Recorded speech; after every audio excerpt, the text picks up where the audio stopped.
ML Sports Take brought to you by the Allen Angus Pub, Elevate Fitness of Syracuse and Liverpool Physical Therapy. Jeff Passan of ESPN says that Juan Soto's deal with the Mets transforms baseball. I don't know if I want to go that far because once Shohei Ohtani signed, I was like, what's the next number and the next number and the next number? Although Shohei at 700, you're like, oh, maybe that'll sit there for a little while like A-Rod's 2 deals did about 2.5 decades ago. Nope, it lasted, a year? And now we have Juan Soto here, $765 million for 15 years and no deferred money. The Mets make a statement, and when you take Francisco Lindor and Juan Soto and you have Vientos, you have this lineup, you have Alvarez, they're waiting for him to come along as a full-bred superstar in this league. This team wants it now. Cohen came in. He's worth 18, 20, 22 billion, whatever the number is. And he came in and promised championships. He came in and promised superstars. He came in and promised money spending. He came in and he did not want to be second fiddle to the New York Yankees. He's the biggest Mets fan of them all.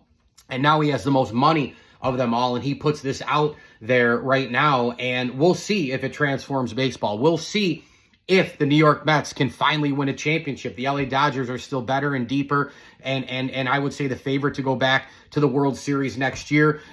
Baseball's baseball. It's unpredictable. There's injuries. There's a lot of things going on. I don't love the Mets pitching staff, and they're now counting on Clay Holmes to be a starter, the former Yankee as well. So all of these things are still out there. It certainly hurts the Yankees a great deal because Soto was the number one reason why they got to the World Series last year in an American League that was down a little bit. But certainly the Mets make a major statement here. And will it be a golden era of Mets baseball? I don't know. I mean, I think Passan gets a little too hyper-aggressive with some of these articles and some of the statements and words and hyperbole and all the rest. But you have Phillies, you have Braves, teams that have done it, teams that have been there. You know, Phillies making a World Series recently, the Braves winning a World Series recently, and the Mets are always still the Mets, the Mets, the Mets. However, where Passan could be right is the top of that order I just mentioned, and you have a big maybe swing here where they got there last year in surprising, amazing, almost like backs against the wall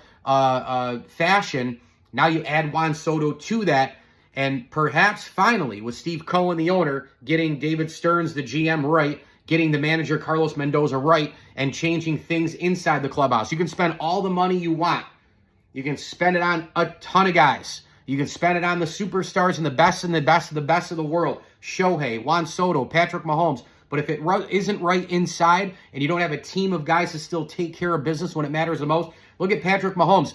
If he wasn't with the Chiefs, would he still be Patrick Mahomes? A lot of him probably would be, but the 3 rings wouldn't be there. Andy Reid wouldn't be there. Steve Spagnuolo wouldn't be there. Travis Kelce wouldn't be there. So there's all those things as well. There's half of this and half of that. When it blends together, you get a championship. That's where the Mets are trying to go.